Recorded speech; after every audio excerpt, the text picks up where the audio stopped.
Our research work is really investigating what is the impact of the resources that our Teaching as Collective Leadership framework has on our teachers themselves, their own mindsets, their own ways of working in their classrooms. As vozes do professor. أصوات المعلمون. 老師有懷疑. Teachers' voices. Welcome to Teachers' Voices, a podcast made from the stories of teachers from around the world, talking in their own words. I'm your host, Nina Alonso. I'm an educational researcher, and I talk with teachers and learning specialists about the creative ways they tackle the issues they face. Today, we are talking about ways to create supporting environments for the development of young people's leadership skills. Leadership is an important topic within educational research. And for this episode of Teachers' Voices, I'm happy to collaborate with Teach for All, an organization developing a range of innovative research and thinking on leadership. My first guest is Robbie Dean, Director of Research, Evaluation and Network Learning at Teach for All. He explains how Teach for All developed a new framework to support teachers develop leadership mindsets in the classroom. And to understand more about the framework in practice, we will also listen to 3 teachers who have been working with Teach for All. We'll hear from Isaac, a secondary school teacher in Baja California, Mexico, Aljawhara, an English teacher in an all-girls school in Qatar, and Ganiyat, who is a primary school teacher in southeast Nigeria. These practitioners share their experiences of supporting student leadership through teaching. But first, I was really interested to hear how Teach for All designed and piloted the Teach as Collective Leadership Framework. Let's hear from Robbie Dean. Very excited to speak on the Bold podcast related to our work at Teach for All and how we're learning about teacher development and student leadership development. Robbie first describes the work of Teach for All. So Teach for All is a global network of 60 independent, locally led and governed partner organizations and a global organization that works to accelerate the progress of the network. Each network partner recruits and develops promising future leaders to teach in their nation's under-resourced schools and communities.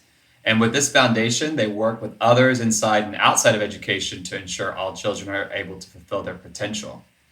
Teach for All's mission is to develop collective leadership to improve education and expand opportunity for all children, so children can shape a better future for themselves and the world around them. And so for me as a researcher at Teach for All, this mission raises a lot of interesting and challenging questions that we're trying to investigate here in the global network. And a couple of those are, what does it take to support students in developing their leadership? So their agency, their well-being, their awareness, their connectedness with others, and also their academic mastery. And then how can we support our teachers and our participants who go through our programs to develop the motivations, the mindsets, and the skills to foster those outcomes? To answer these questions, Teach for All has developed the Teaching as Collective Leadership Framework. Robbie tells us about the thinking behind this piece of work. The Teaching as Collective Leadership Framework breaks with some of the more current paradigms of education that are designed to achieve only narrowly defined academic goals for students. In addition to student foundational skills, it emphasizes social and emotional learning skills and an education that is student-centered, that emphasizes the importance of teacher and student relationships, and that emphasizes community values and identities in education. I also asked Robbie to explain the role of teachers in the development of this framework. So this framework is supposed to be actionable for our teachers. Over the past year, we've been working with our colleagues developing the Teaching as Collective Leadership Framework to test new resources that support coaches, teacher coaches, and teachers alike to apply lessons about how to develop student leadership in their context and how to adapt those tools. And so our research work is really investigating what is the impact of the resources that our Teaching as Collective Leadership framework has on our teachers themselves, their own mindsets, their own ways of working in their classrooms, and whether or not students are benefiting differentially from that experience. So we partnered with over 10 different network partner organizations across the Teach for All network to embark on a first ever pilot mixed method study conducted internally at Teach for All to investigate how does the Teaching as Collective Leadership framework and resources impact teacher development. We had three major research questions that we were attempting to answer. The first was whether or not there are shifts in teachers' lenses or mindsets and in the foundational actions that they employ as instructors and teachers in their classroom. We also asked the question, how do our students perceive these teachers and the ways they are working with their students in the classrooms? And then we also studied through mixed methods and qualitative research, what factors are leading teachers to make these changes and what other external conditions are supporting teacher development in the schools and in the partner organizations where we work. So how are the resources supporting teacher development, not just whether or not they are? Robbie describes the teaching experiences that the project developed for teachers and for teachers' coaches. In our study, we designed 2 learning experiences for teachers and teacher coaches from across our global network to learn more about teaching as collective leadership.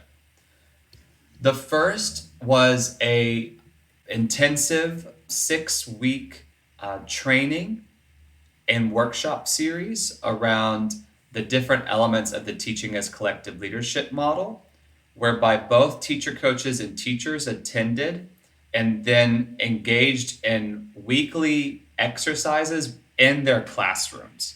So this could look like engaging in a different type of instructional practice, such as student-centered groups, doing weekly debriefs with their teacher coaches to get feedback on their instruction, and to self-evaluate what they believe are the strengths in their classroom, and then what are areas of improvement in their classroom. We randomly assigned one group of teachers and teacher coaches to this group, and then we also structured a quasi-control experimental group that would receive only the instructions about teaching as collective leadership through a guidebook to simulate the experience of teachers going online to learn more about the framework and then employing the framework in their classrooms based on their own reading. And so the intention of this was to create almost a comparison group for us to compare whether or not there are differential effects on mindsets and actions by engaging in the Teaching as Collective Leadership resources through those 2 different channels. Robbie also describes the results of the pilot stage. Now I can share a little bit more about what results we found.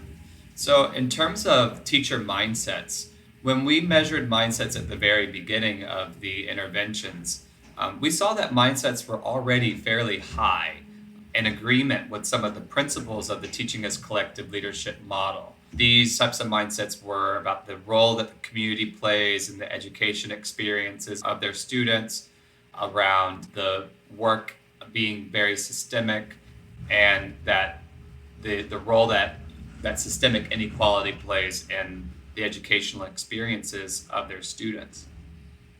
And so we asked the question to ourselves, can these mindsets shift if they're already really high at the beginning of the intervention? And we do find some evidence that within the workshop series, the more intensive experience around teaching as collective leadership, that there are some shifts positive shifts in mindsets over time.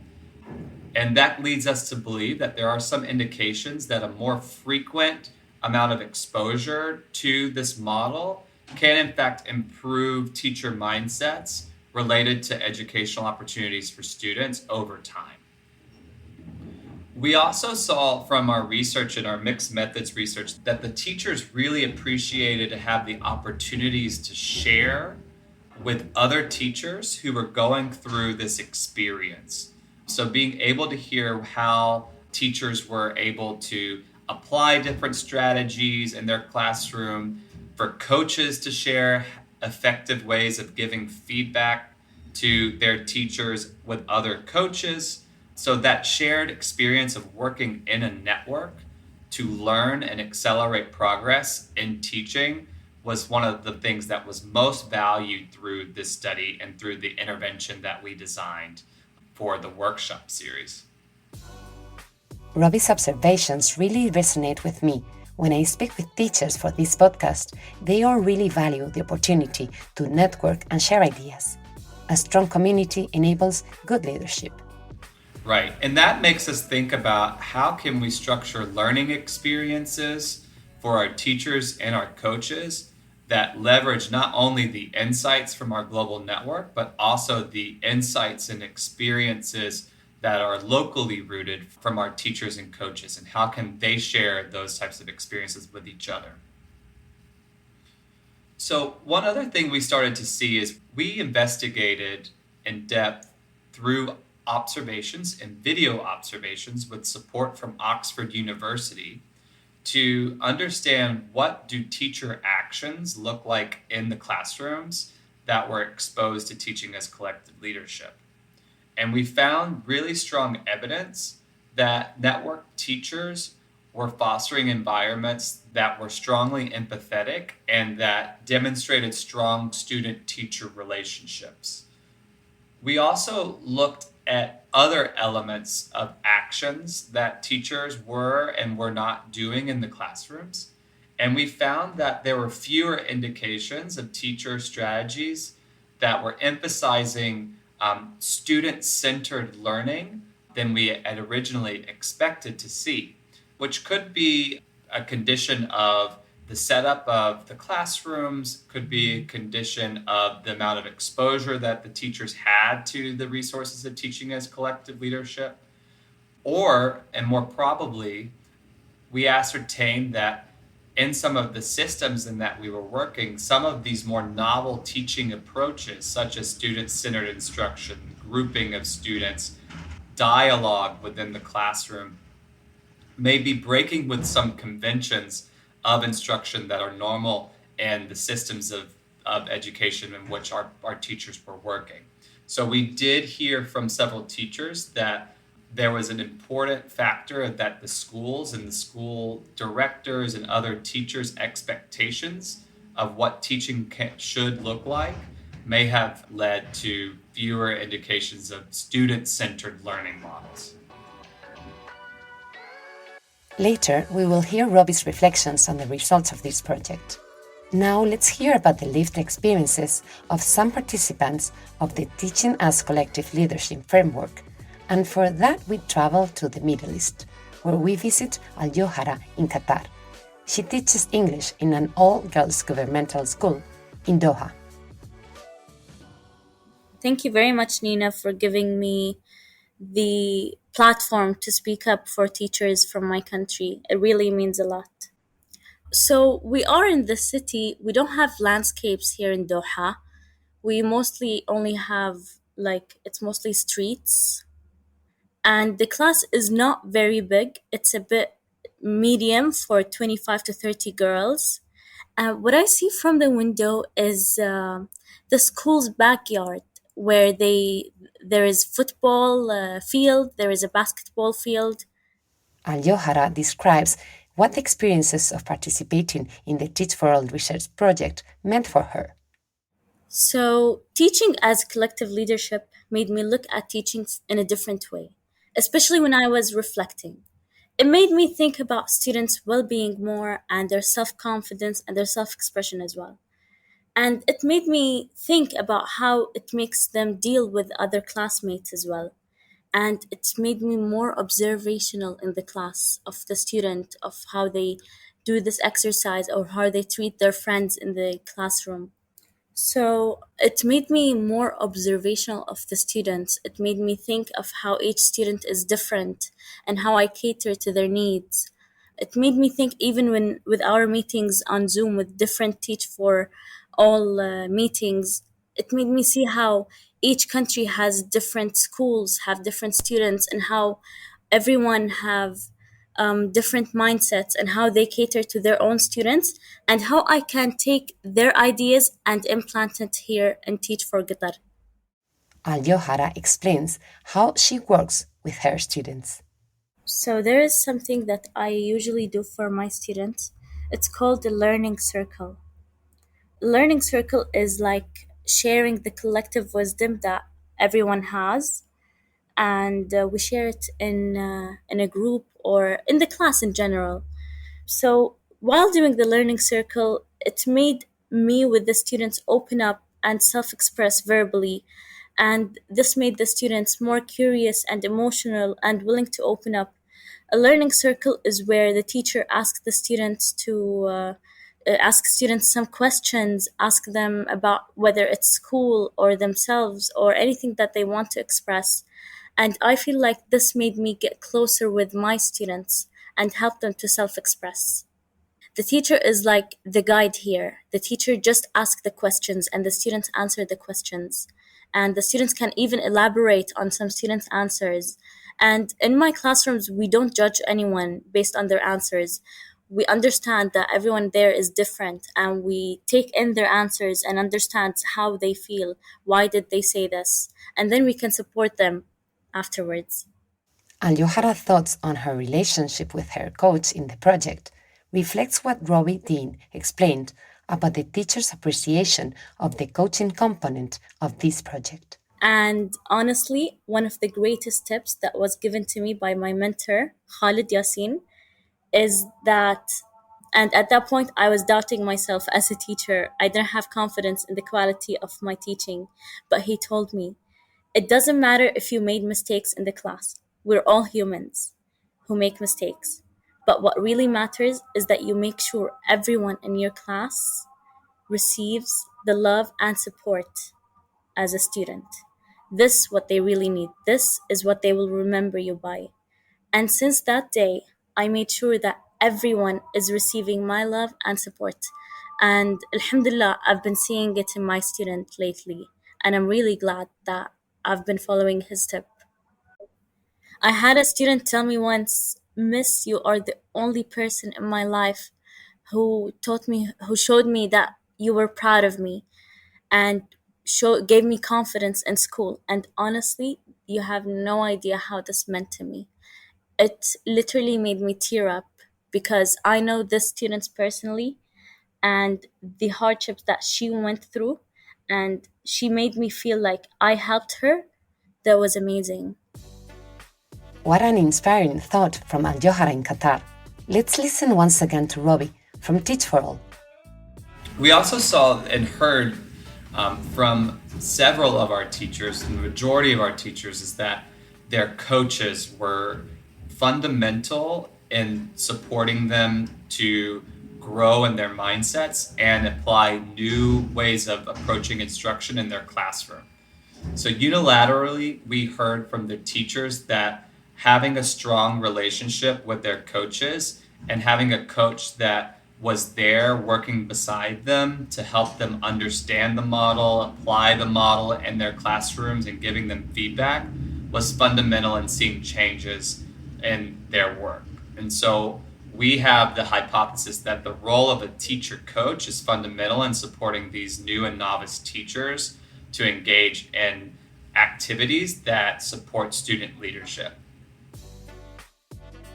Thank you to Robbie for his insights.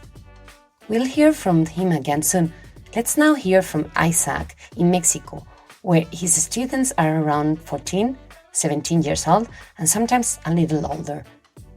Isaac is quite new to this public secondary school, and he began working with the Teaching as Collective Leadership framework when he was in his previous job. I'm teaching in the state of Baja California Sur, which is the peninsula on the western side of the country, northwest. Um, and I teach in the capital city of La Paz. But the community I'm teaching in is it's a marginalized community. It's actually quite literally on the edge of the city. I have a month working in this new environment that just transferred from another school, and it's a rather challenging environment. There's in a certain way there's a lot of scarcity, and our job as teachers is to accommodate and facilitate these challenges in order for them to make the learning experience smoother and more engaging for them. Isaac explains why he decided to join the Teaching as Collective Leadership project. One of the main challenges I faced when I started my work as a teacher is that I had very little background or experience working as a teacher. What are the learning tools? What are the methodology, the theory behind learning, and subjects like that? I had an intuitive understanding of it, but I noticed when I started working with Teaching as Collective Leadership project, I noticed that I lacked what, let's call it, the theoretical framework of teaching. And I knew in practice, intuitively, how to do things, how to implement teaching strategies. But it was a very hit or miss approach. And when I started working with Teaching as Collective Leadership and I saw the tools they were using, I finally had in my hands that missing piece of the puzzle. And with the framework that that was given to me, I finally had a what I feel was a more complete, a holistic perspective of how the teaching process happens along the class you're teaching, and that was really really helpful for me. For Isaac, the participation in this project has been a game changer in the way he approaches the teaching profession. I felt better prepared to face the challenges in the classroom. For example, one of my the biggest struggles I had when I first started teaching is that I didn't know how to make my classes more dynamic. Um, my way of learning as a student back when I was a student, it was very cold, very methodical. Just give me the books and I'll do the reading and I'll figure it out on my own. It's fine by me. But not everyone learns that way, and so I really struggled to make my classes more dynamic, incorporate activities, make my activities more flexible, more engaging, more fun. And one of the things that Teach for All is very insistent on with their teachers is that yes, you're a teacher, but that doesn't mean you don't have any more room to learn. And the Teaching as Collective Leadership framework and the lenses it has, the dimensions in it manages, it really helped me to put things in perspective. And at the very least, I feel like it helped me improve the class dynamic dramatically. I asked Isaac to share a story about his participation in the Teaching as a Collective Leadership project that was particularly rewarding for him and his students. Oh yeah, definitely, definitely. One of my favorite stories is back when I was in this other school last year in the previous semester. One of the classes I taught was History of Mexico, and History of Mexico 1 and History of Mexico 2. My first semester was an absolute chore for my students. It was very dull for them. It was very boring. They struggled to understand the content because, again, it was very cold, very methodical. The second semester, especially once that I got into the Teaching as Collective Leadership project, I completely turned around my activities. For example, one of the last activities I gave them for History of Mexico is that I asked them to do a TikTok on a topic. on a list of topics, or at least a video in the TikTok format. And they had a blast. They had a blast, and we projected all their videos, and everyone was laughing, everyone was having fun. And that really helped me cement my perspective of whether I was really improving or not. And I definitely had some improvements thanks to these tools. Isaac reflects on the main lessons that he has learned through this project. What did I learn? I would say that listening to your students is as crucial as preparing for your classes. You'd be surprised how, even if they're not too aware themselves, because they're still in the learning phase, they're discovering themselves, things like that, one as a teacher would be surprised as the observations and suggestions that the students have with regards to one as a teacher, with regards and how the class dynamic is implemented, and how radically it can change your class and the engagement if you manage to implement your students' feedback. We finish our journey in Africa. We now visit Ganiyat, who teaches primary school children in a public school in the southeast of Nigeria. She first describes her teaching environment. It's a community close to the border side. It's close to Benin Republic. And it's a low-income community, no industry, no company, no power supply, unstable internet network. And the main occupation here is trading. And most of all these children here attend public school, which is also where I also teach. I teach in a public school which is under-resourced. There is not enough educational materials for students and also for the teachers. And most of the learners in our school and my class, precisely, they stay with their guardians or their grandparents. They don't live with their parents. And in my classroom, I teach basic 5 learners at the age of 9 to 11 years old.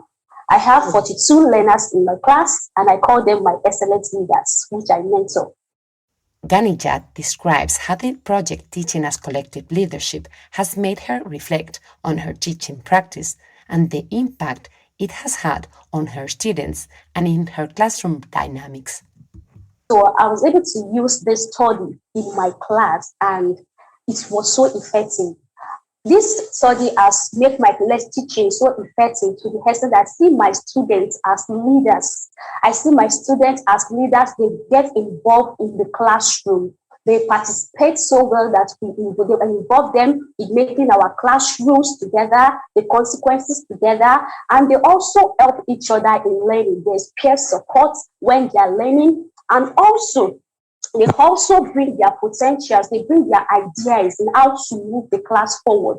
You see my learners working collaboratively, working together as a team, sharing goals while I distance myself from the learning. I'm not involved in the learning, they take charge of the learning.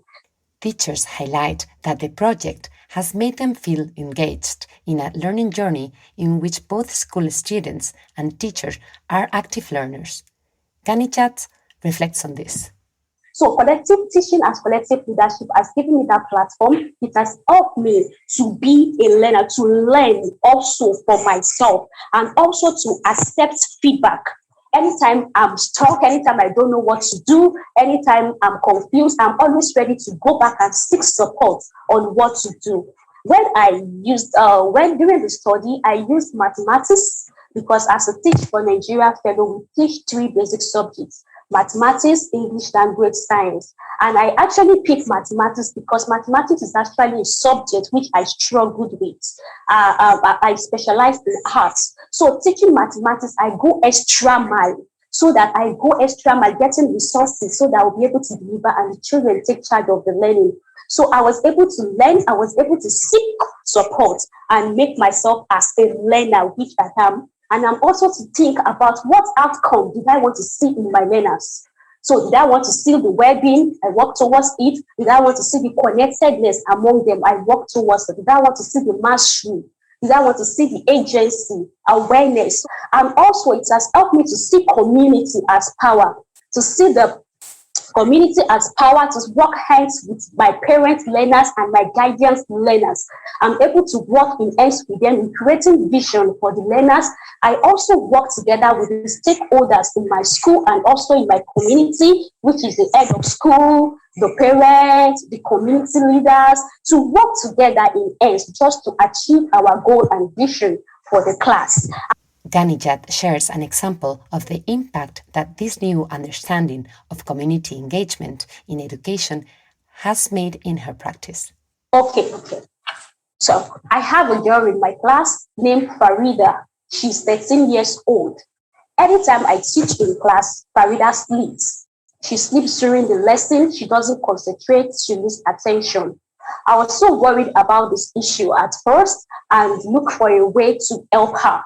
I talked to her, I called her, Farida, are you okay? She said she's fine, everything is okay, but there's still the problem of challenging of sleeping in class. So during the teaching as collective leadership, and I've learned a lot of things about the strategies, I called her Farida, there's a new game in class, in school, this hand game, can you teach me? She volunteered. She said, yes, she's willing to teach me. She taught me how to play the game. In the process of playing the game, I asked her, why do you sleep in class? She said, really, I sleep in class because I follow my hands to shop. They have a local restaurant that they sell food. And we stay in shop from morning, after school hour, 2 p.m. to 11 p.m. in the night, or 12 a.m. I was like, really? Why would you have time to rest, to do your homework, to sleep? Instead, everything is in the shop. I was so concerned about the issue. I asked her to call her guardian to school, which she declined. She said no, that she won't be able to make it. So the second day, I went for home visit. I visited the guardian. I told her about the issue, the challenge that Farida is having in the class. How can she help us? So she was surprising Farida sleeping in class, but this is actually the problem. She doesn't sleep after school hour. And she promised me that Farida is going to sleep early around 8 or 9, that she's going to get a mat in the shop and she's going to sleep around 8 or 9 so that she'll be able to be fresh for the second day. Okay, and I was so happy seeing that changes from her because I was able to talk to her, I was able to build relationship with her and see her impact in the life of Farida, community as power. And since then till now, Farida is always active in class. She's attentive. She doesn't sleep in class. She's always happy to work. She works collaboratively with her mates. This is what community as power. I cannot do it alone. And also our work as systemic.